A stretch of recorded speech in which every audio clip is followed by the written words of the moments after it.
Welcome to the Wake Up with Gratitude podcast and this special month of gratitude for November.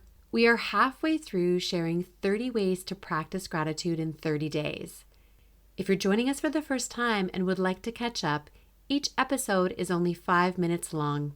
What I recommend is to not try and do everything I'm suggesting at the same time. That would be far too much.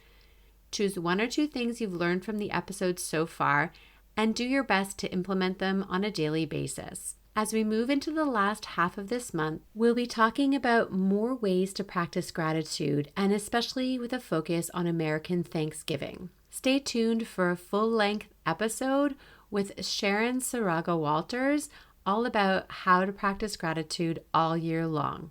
It's easy if you'd like to join us for the rest of the month. Simply take a look at your podcast app and click on follow or subscribe to be notified when a new episode is ready to be listened to. Okay, let's get into today's gratitude practice. Today, we're going to share our gratitude for a teacher or mentor that made a difference in our lives. This can be someone who had a positive impact in our lives, or sometimes it's a negative experience with a teacher or mentor that ends up positively impacting our lives. I had a few great teachers in high school that made a huge difference in my life now that I look back as an adult. This summer, as I was going through some of my old papers, I had a file that I had kept of essays that I'd written in 12th grade. I had a fantastic English teacher for 2 years. And that English teacher really nourished my love of reading and writing and encouraged me to grow as a writer. Looking back on the positive comments that he'd made on my papers helped me to reaffirm my journey to continue as a writer. If you're following me on social media or check out my blog, you know that I've been writing more and more longer descriptions of my experiences, especially at Sunrise. And now when I create videos for TikTok, for example, the writing comes first. I use the words that I've written and then do them as a voiceover on top of a video, usually me doing cold immersion, because that's the thing that is the easiest for me to video and share. I found this teacher's address through Canada 411 and sent them a letter this summer to say thank you. I never heard back and I didn't think that I would. I'm not even sure if this teacher is still at this address or if they've moved on or perhaps they're no longer with us. I wasn't able to find this teacher in any other way. The point of this exercise is to write the letter, and whether you send it or not is not important. So you could think back to a teacher or a mentor that you had and write them a letter of gratitude for how they impacted your life in a positive way. As with all of our gratitude, the more specific we are, the better it is. I know a lot of great teachers, and I know that they don't often hear positive things back from their students, especially when it's been many years. If you are able to find that teacher's address or maybe even connect with them via email, sending them the words of gratitude could have a very positive impact on their lives as well. Now, what about if you had a teacher or a mentor who impacted your life in a negative way?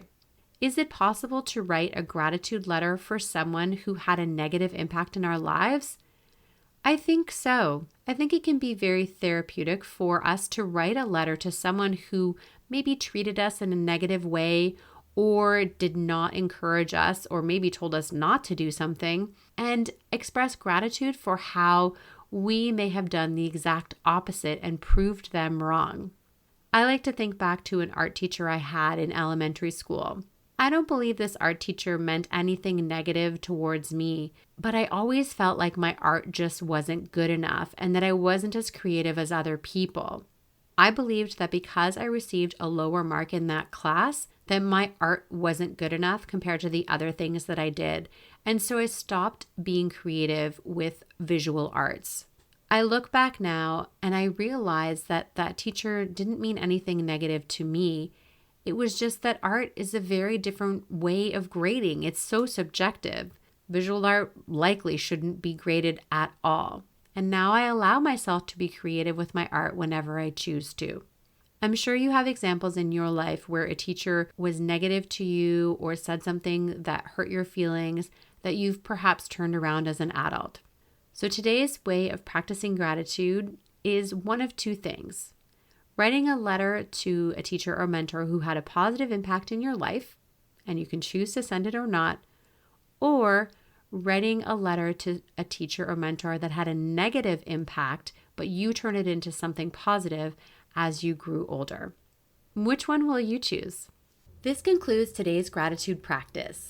Thanks for joining me, and I hope you take a moment to implement something you've learned today. I have a favor to ask. Would you mind rating and reviewing this podcast? Doesn't matter which podcast app you're using. Every rating helps other people to find this podcast and help them make their decision when choosing which podcast to listen to. I appreciate your support, friends, and I'm excited. I appreciate your support, friends, and thanks so much for taking the time to listen and rating the podcast. I'll be back tomorrow with another way to practice gratitude.